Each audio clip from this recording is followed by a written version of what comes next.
Hello बच्चों। तो कैसे हो आप लोग? कैसी चल रही है आपकी अपने एग्जाम के लिए प्रिपरेशन? अभी हमारा दिसंबर मंथ स्टार्ट होने को, और अगर हम नीट एग्जाम के लिए प्रिपेयर कर रहे हैं तो हार्डली हमारे पास 5 मंथ्स बाकी है। तो इस टाइम पर आपके माइंड में कई सारी चीजें चल रही होगी कि हमारा होगा नहीं होगा, अगर हमें सेलेक्ट होना है तो हमारी क्या प्रिपरेशन स्ट्रेटजीज होनी चाहिए, हम किस तरह से पढ़ सकते हैं। कई तरह तरह की चीजें सुनकर इधर उधर का देख के आप लोग कई बार कंफ्यूज भी हो रहे होंगे कि हमारे लिए क्या बेटर होगा क्या नहीं होगा। तो यहाँ पर आज मैं बताने वाला हूँ कि हमारी क्या प्रिपरेशन स्ट्रेटजीज होनी चाहिए, किस तरह से हमें पढ़ना चाहिए। तो मेरा ये मानना है कि बेटा स्ट्रेटजीज तो सेकेंडरी है, सबसे पहले मैं प्राइमरी किसी और टॉपिक के ऊपर आऊंगा कि एक्चुअल में आप ये करना चाहते भी हो या नहीं। कि एक तो ऐसा है कि हम लोग सर 5 महीने इस वजह से पढ़ना चाह रहे हैं कि हम अपने आसपास सराउंडिंग में देख रहे हैं कि लोग भी पढ़ रहे हैं तो ऐसा लग रहा है कि हमें भी पढ़ लेना चाहिए, या ऐसा है कि हमारी फैमिली बोल रही है तो इस वजह से उस प्रेशर की वजह से हम पढ़ना चाह रहे हैं। तो देखो, अगर आप कुछ इन कारणों की वजह से पढ़ रहे होंगे तो देखो मैं बोल रहा हूँ कि आप 5 महीने सेम लेवल के मोटिवेशन से आप पढ़ ही नहीं पाओगे, सेम एनर्जी लेवल से। कहीं ना कहीं बीच में आप किसी दिन गिव अप मार दोगे और उसके बाद वापस आप स्टार्ट नहीं कर पाओगे।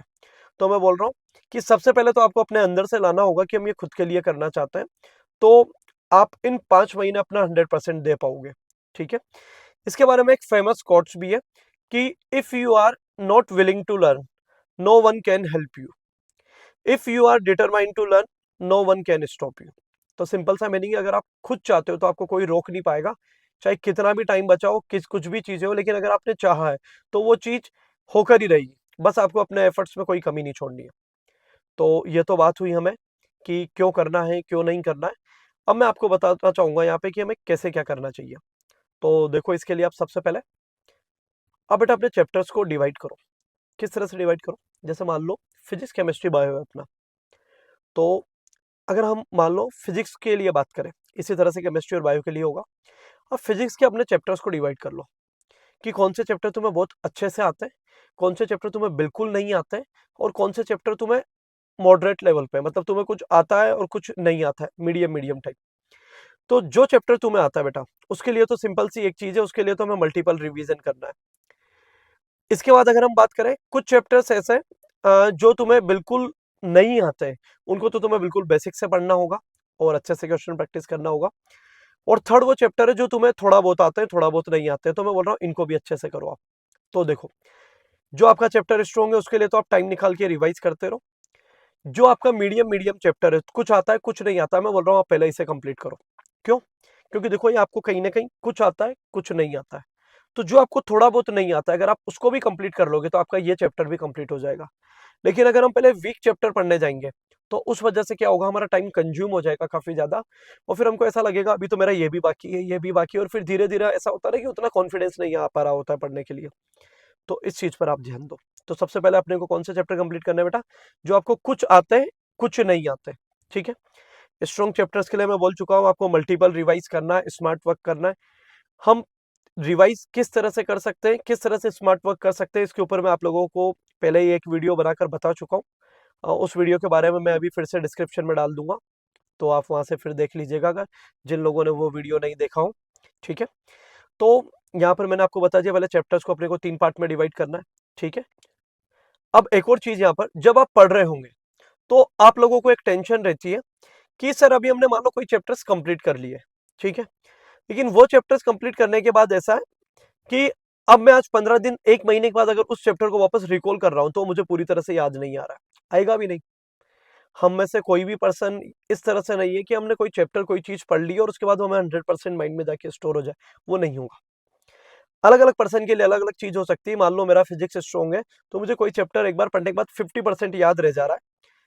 सेम मेरा केमिस्ट्री कमजोर है तो मुझे उतना अच्छे से याद नहीं हो पा रहा है। हो सकता है मेरा कोई फ्रेंड हो उसके लिए केमिस्ट्री में ज्यादा अच्छे से याद हो रहा हो, फिजिक्स में नहीं हो, तो हर पर्सन के लिए अलग अलग होगा, तो उसके लिए तो अपने को परेशान नहीं होना। तो अगर तुम कोई चैप्टर याद कर रहे हो और उसके बाद तुम्हारा ऐसा होता है कि सर हम कुछ टाइम के बाद उसे भूल जाते हैं और उस वजह से तुम पैनिक कर रहे हो, तो बेटा ये पैनिक करने वाली बिल्कुल बात नहीं है। ये सबके साथ होगा और ये नॉर्मल है। तुम ऐसे समझो बस इसे कि मान लो कोई चैप्टर तुमने पढ़ा, तुम्हें 30 40 50% भी याद हुआ, तो तुम 15 20 दिन के बाद उसे वापस रिवाइज करो। जब तुम वापस रिवाइज करोगे तो वो जो 40 50 है वो तो तुम्हें होगा ही सी, और अच्छे से याद हो जाएगा। लेकिन कुछ पोर्शन ऐसा होगा जो तुम्हें पहले थोड़ा थोड़ा याद आ रहा था, लेकिन इस बार पढ़ने के बाद तुम्हें और अच्छे से याद हो गया। तो हर रिवीजन के बाद तुम्हारा जो परसेंटेज है याद होने का वो बढ़ता जाएगा, 50, 70, 80, 90 और लास्ट तक आते आते आपका 100 हो जाएगा। तो आपको मल्टीपल रिवीजन करने बिना इस चीज का सोचे कि हम उन चीजों को भूलते हुए जा रहे हैं। ठीक है, तो आपको ये करना है। इसके अलावा आपको कोशिश ये करनी है, मतलब कोशिश क्या, ये कर ही डालना है कि हार्डली अपना फेब एंड होते होते हमारे सारे चैप्टर्स का रिवीजन कम से कम 1 से 2 बार तो हो ही जाना चाहिए। ये 1 से 2 बार आपको रिवाइज करना जरूरी है। अब ये आपको कैसे करना है, क्या नहीं करना है, ये आपको अपना टाइम मैनेज करना पड़ेगा, या तो आगे आने वाले पार्ट्स में मैं आपको टाइम मैनेजमेंट से रिलेटेड वीडियो बताता हूँ। ठीक है, तो आपको टाइम मैनेज करना पड़ेगा। इसके अलावा आपको अपने PYQ सोल्व करने, प्रीवियस ईयर क्वेश्चंस, वो अच्छे से सोल्व कर डालना है।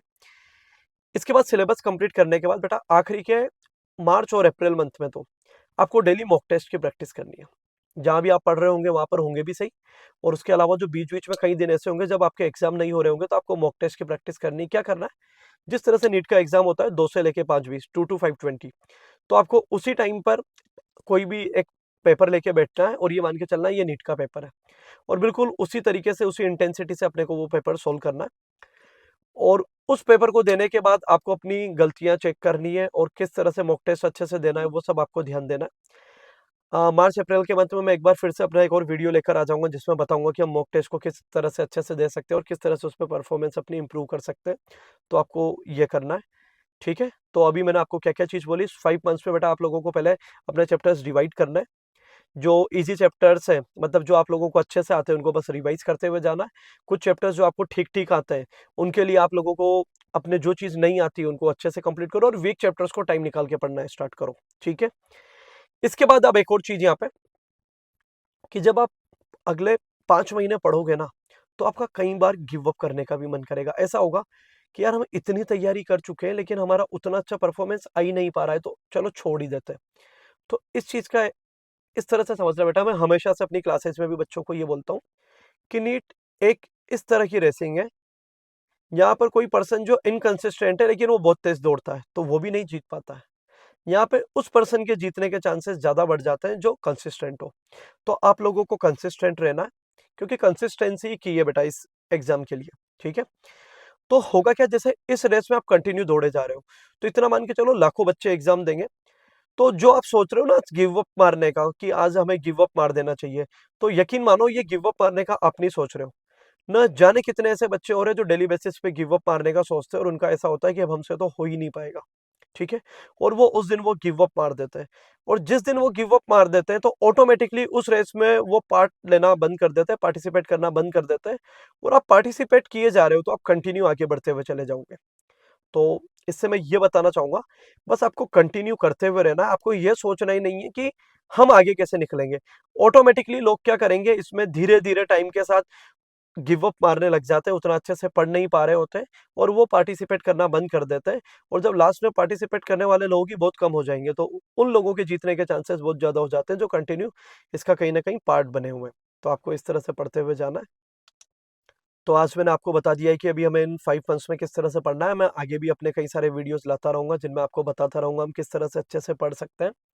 और आप कंसिस्टेंसी से स्मार्टली हार्ड वर्क करते रहिए, रिवाइज करते रहिए, अपनी सिली मिस्टेक्स को पहचान कर आइडेंटिफाई करके उन्हें दूर करते रहिए। मैं इन सभी टॉपिक्स के बारे में अपने वीडियो बना चुका हूँ, आप मेरे प्रीवियस वीडियो देख सकते हैं।